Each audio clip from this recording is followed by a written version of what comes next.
Assalamualaikum warahmatullahi wabarakatuh. Perkenalkan, nama saya Putri Rahmadiwanti. Di sini saya akan mempresentasikan jurnal yang berjudul Kompatibilitas Ekstrak Beauveriana bassiana dan Mimba terhadap warang coklat. Untuk pendahuluannya adalah dampak negatif pestisida sintetik mendorong kita untuk mencari alternatif pengendalian yang ramah lingkungan. Salah satu cendawan entomopatogen yang digunakan adalah B. bassiana. Mikroorganisme ini dapat menyebabkan penyakit pada serangga dan berperan sebagai agen hayati. Jamur ini menginfeksi serangga herbivora secara selektif dan tidak berbahaya bagi predator dan parasitoid. Contohnya adalah Nimba, Aza diracta indica Ajus. Metode penelitian ini menggunakan perlakuan faktorial terdiri dari kontrol bassiana 106 koloni forming unit atau CFU dan 107 CFU dan konsentrasi ekstrak Mimba 5%, 10%, dan 15% diuji dalam penelitian ini. Perlakuan disusun dalam rancangan ini acak lengkap dengan 3 ulangan. Kemudian yang pertama ada pemeliharaan warang coklat Nila parvata Lugenstahl. Yang digunakan adalah isolat kudus yang telah dipelihara sejak tahun 2017 yang dipelihara di Fakultas Pertanian Universitas Muria Kudus. Pemeliharaan dilakukan menggunakan wadah kaca yang dimodifikasi diameter 30 cm yang diisi dengan bibit padi berumur 1 minggu. Yang kedua adalah perbanyakan dan persiapan suspensi Beauveria bassiana. Perbanyakan jamur dilakukan di Universitas Gadjah Mada yang terlebih dahulu dibersihkan menggunakan alkohol, kemudian disterilkan dengan sinar ultraviolet selama 15 menit. Jamur ini diambil menggunakan inokulasi lob dan diinokulasikan pada media PDA dalam cawan Petri, kemudian ditutup dengan aluminium foil.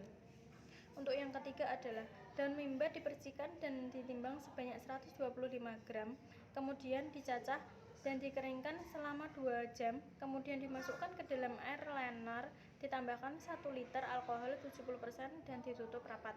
Untuk yang keempat, mortalitas dan LT 50 pph.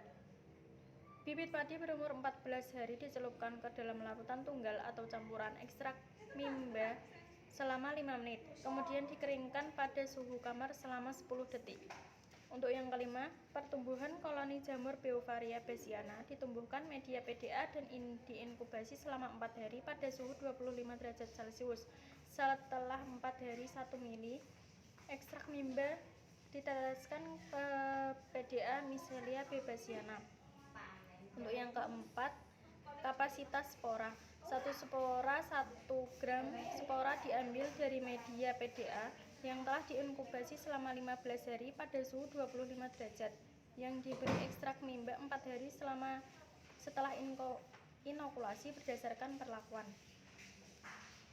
Untuk hasil dan pembahasan, data kepadatan spora bassiana diperoleh dari penambahan ekstrak mimba pada koloni jamur. Terjadi penurunan kepadatan spora dari 6 menjadi 17%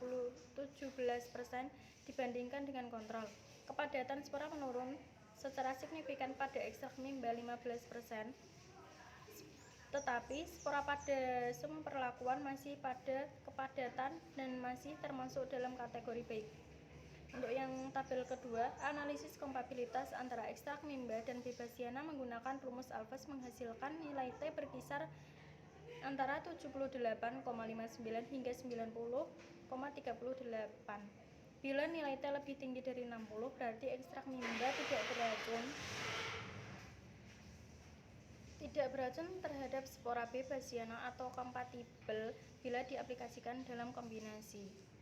Untuk tabel yang ketiga, dari data tabel ini menunjukkan bahwa ekstrak mimba dan B. bassiana mampu bersinergi bersama dan menekan populasi warang coklat. Untuk tabel yang keempat, menunjukkan bahwa konsentrasi mimba dan kerapatan spora dapat memperpendek LT50 sehingga ketika kedua perlakuan tersebut dikombinasikan berpengaruh nyata terhadap pengendalian warang coklat. Untuk kesimpulannya adalah ekstrak mimba kompatibel dengan B. bassiana dengan nilai T berkisar antara 76,6 sampai 89,4. Keduanya juga menunjukkan efek sinergis sehingga dapat digunakan secara bersamaan atau silih berganti. Kematian BPH tertinggi pada 91,67% terjadi pada hari kelima dengan perlakuan B-Basiana.